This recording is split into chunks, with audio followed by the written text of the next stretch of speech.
तब तो ऊपर वाले उसी को याद करना चाहता हूँ। अगर तू चाहेगा तो जरूर मेरा भाई मिल जाएगा, लेकिन उसी को याद करूंगा।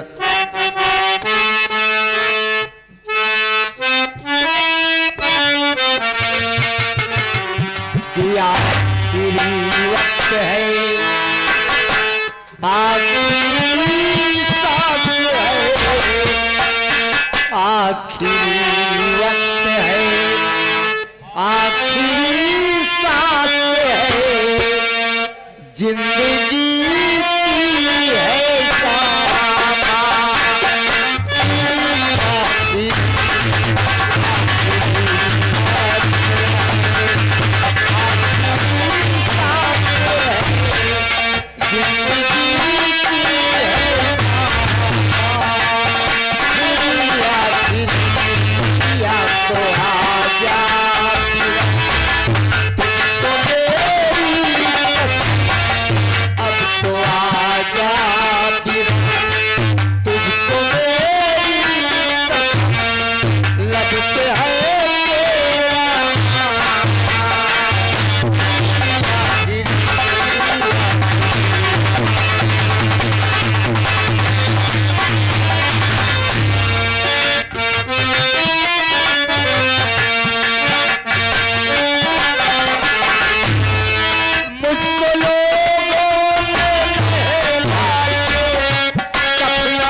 चौकीदार समय हो गया है फांसी का ये आ गया हमारे राकेश सरोज बड़े भाई साहब की तरफ से। इस सीन को देखते हुए 11 रुपया पुरस्कार आशीर्वाद के कामना बाद धन्यवाद तुझे। फांसी का फंदा लगाओ चौकीदार, और बेहतरीन कहने पर फांसी का फंदा खींच लेना।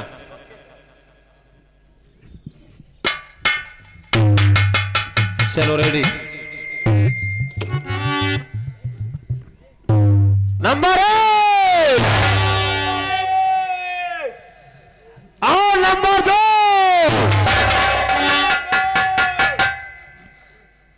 चौकीदार ये बताओ, ये कह रहा था कि इसका कोई है दूर का? क्यों साहब आपने जानकारी नहीं ली क्या अभी तक? नहीं, जानकारी तो लिया था, लेकिन ये कह रहा था कि कोई दूर का है। लेकिन अगर दूर का कोई होता तो तुम डुग्गी भेजिए थे, कोई न कोई जरूर आता। कोई बात नहीं, हमारा तुम्हारा है फांसी। चलिए नंबर 1 और नंबर 2। साहब रुक जाइए। तुम कौन हो? मैं गीता हूं। अच्छा, तो फांसी रुकवाने का मतलब? साहब कुछ लाइयो ऐसे मुंह बना के चली आई हो। चौकीदार इसका याददाश्त सकता चला गया है। बोल दो कि मेरे काम में डिस्टर्ब न करे, चुपचाप बैठ जाओ। यहाँ के सिर्फ खाली पॉकेट में फांसी रोका टाइम पास करे। हट हट न साली कोई ठोस सबूत लाइए न कुछ, बस मुंह उठाए चली हुई है। फांसी ऐसे रुके, अब दोबारा बोली तो तबड़ाक मारूंगा।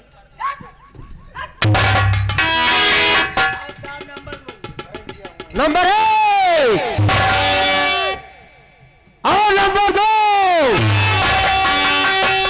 रुकिए रुकिए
साहब ये दोषी नहीं है साहब, ये निर्दोष है, इन्हें छोड़ दीजिए।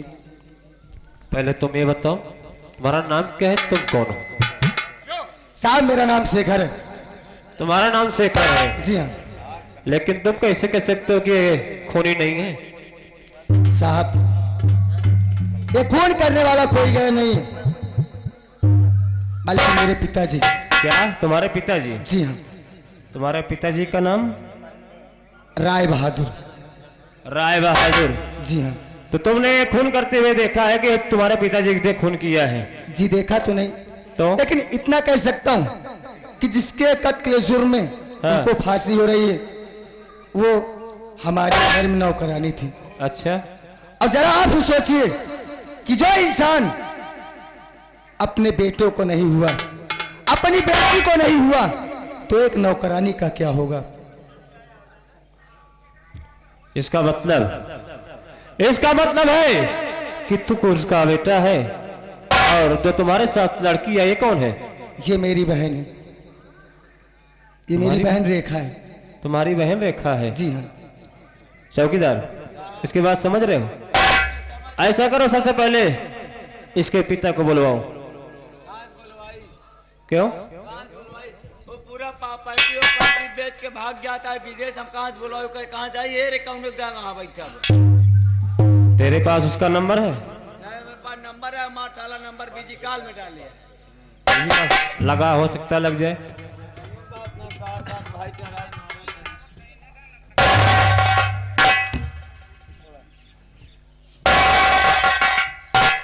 हेलो, हाँ राय बहादुर सिंह, हम चौकीदार। हाँ हाँ आइए, आपको साहब बुला रहे हैं, आपसे कुछ जरूरी काम पड़ गया है, कुछ केस के विषय में जानकारी लेना था। आइए आइए, तत्काल आइए आइए।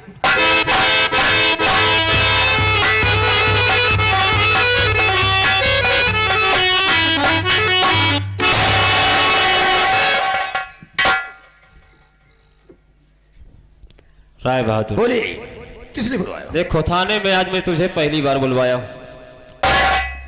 जो कुछ मैं पूछ रहा हूं साफ साफ बताना, झूठ मत बोलना।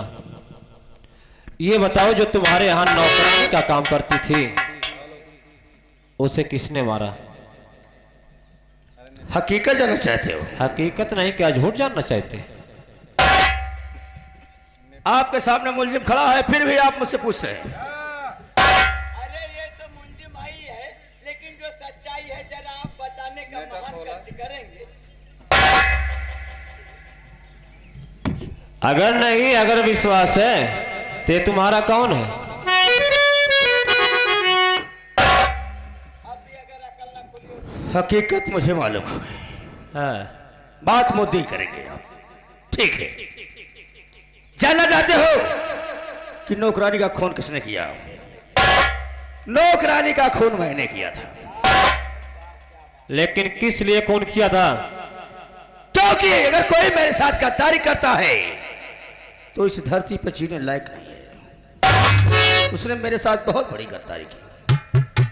ये बताओ, तुम्हारे यहाँ वो काफी दिन से नौकरी का काम कर रही थी और अचानक गद्दारी कैसे करने लगी? जब मुझे पता चला कि महाराज विक्रम सिंह के बेटे को पाल पोस कर बड़ा कर दिया, आज वो सयाना हो गया, इस राज को काफी दिन से छिपा के रखी, क्योंकि इस राजा के लड़के करती थी और बात मुझसे छिपाती थी। मेरा ही नमक खा करके मुझसे नमक हलाली किया, मैंने उसका खून कर दिया। और आगे क्या जानना चाहते हैं आप? यही जानना चाहता हूं कि तुम्हारा बेटा है? ये मेरा बेटा है और बेटी है? वो हमारी बेटी है। तो बेटा को क्यों घर से मारकर निकाल दिया? जो हमारे हुकूमत से खिलाफ काम करता है उसके साथ मैं ऐसा करता हूं। इसका मतलब जब तुम्हारे बेटा और बेटी को नहीं हुआ तो दूसरों को क्या होगा? क्या होगा आप सब बताइए। चौकीदार पहले फांसी के फंदा निकालो। जाओ तुम आजाद हो गए, बच गए, आज एक निर्दोष को फांसी देने से बच गए। और इसके हाथ में पहले हथकड़ी लगाओ। जब मेरा बेटा पूरे राज को पर्दाफाश कर दिया तो मेरे बयान देने से कोई मतलब नहीं करोगा साहब। तो अपने बेटे से मिलना चाहता है, बेटी से मिलना चाहता है तो समय 2 मिनट मिल सकता है।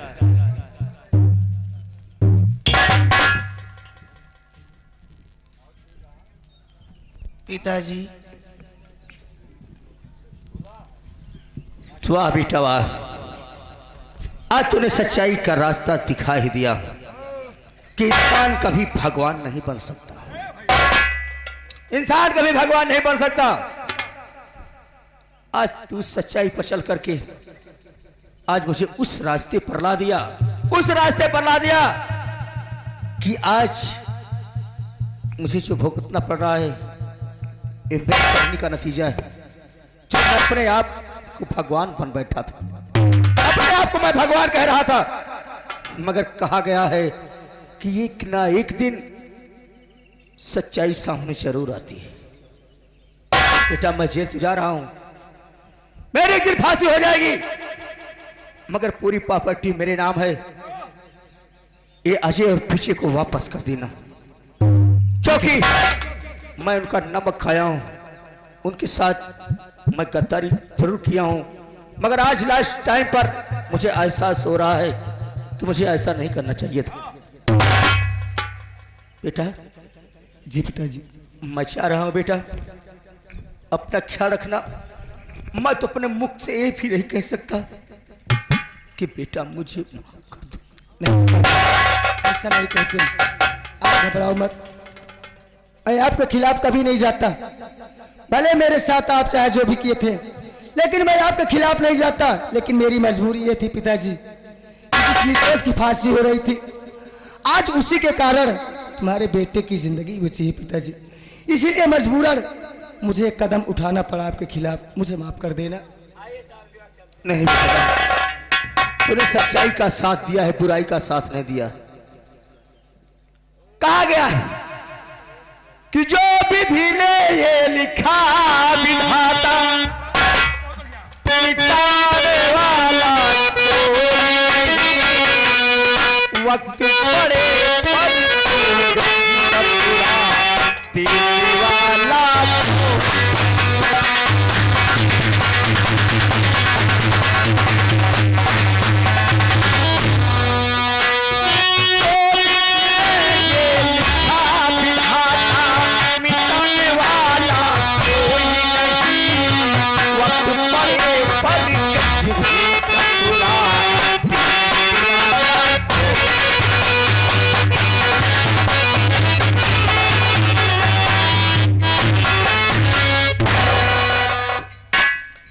बड़े भैया जी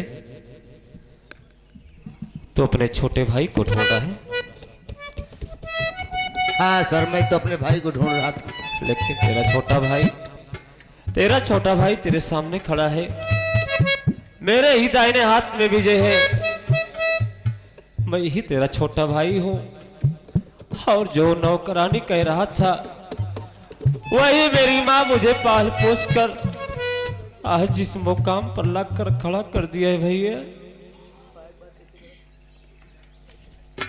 लेकिन मैं कैसे मान लूं कि तू मेरा भाई है? नौकरानी ने मुझसे भी बताया था कि तुम 2 भाई हो। तुम दोनों भाइयों के हाथ में नाम लिखा है। जब तक हम एक दूसरे को देख नहीं लेते तब तक मुझे कैसे मालूम होगा कि तू मेरा भाई है? तुम देखना चाहते हो, मैं दिखा रहा हूं।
नहीं मुन्ना, आंख से आंसू मत गिरा। जितना ऊपर वाले को मंजूर होता है उतना होकर रहता है। और अब मैं तुझे मिल गया हूं, तेरी आंखों में आंसू मैं नहीं देख सकता, क्योंकि तू मुझसे छोटा है, तू मेरे बेटे के समान है। लेकिन बड़े भैया मैं एक बात आपसे और कहूंगा, क्या कहना? गुनहगार वो था,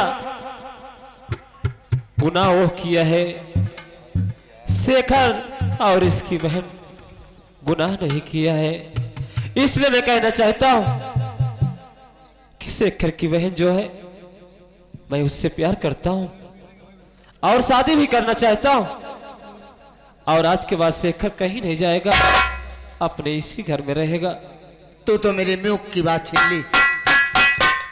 अगर शेखर की बहन इस घर की बहू बन के रहेगी, इसका बाप जैसा किया था उसकी करने का फल उसे मिल गया, तो यह बेचारा दर बदर की ठोकर कहाँ खाएगा? ये भी मेरे घर में हम दोनों भाइयों के समान ये भी रहेगा, इसे कहीं जाने की जरूरत नहीं।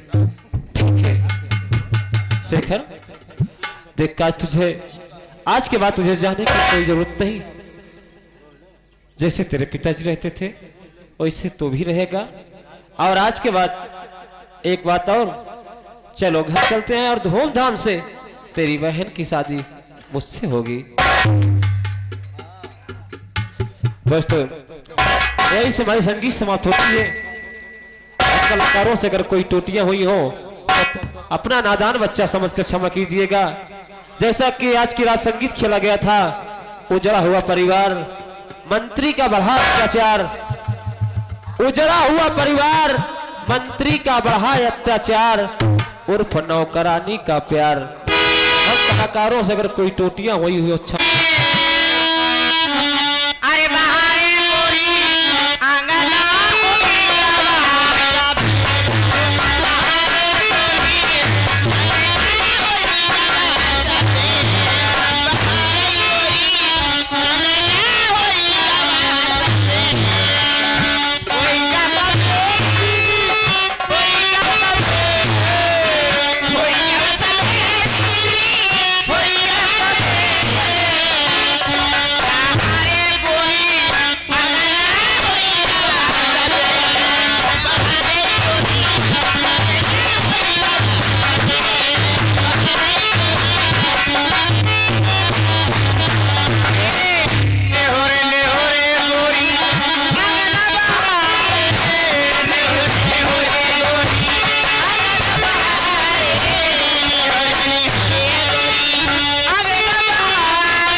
अबे रे अंत हूँ चले के बा के अच्छा काल मचाए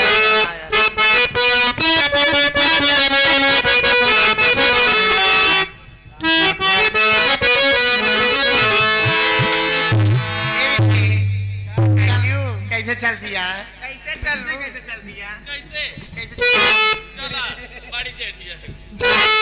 हमसे बड़ी तैन देखा दिया रे ए दीदी हरे चला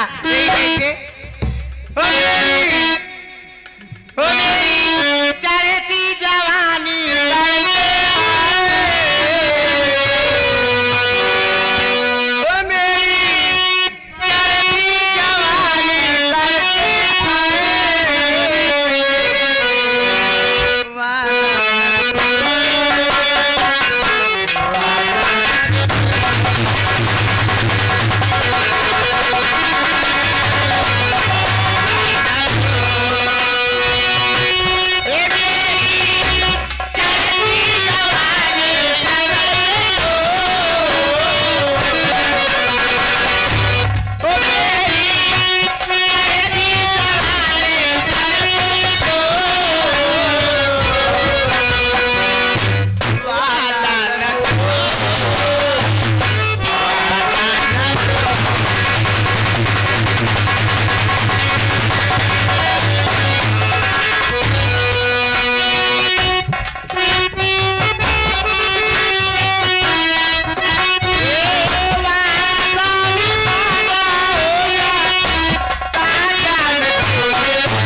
सवेरे पहल बाल बलान यहाँ जवानी तो नहीं बस में कहाँ का हो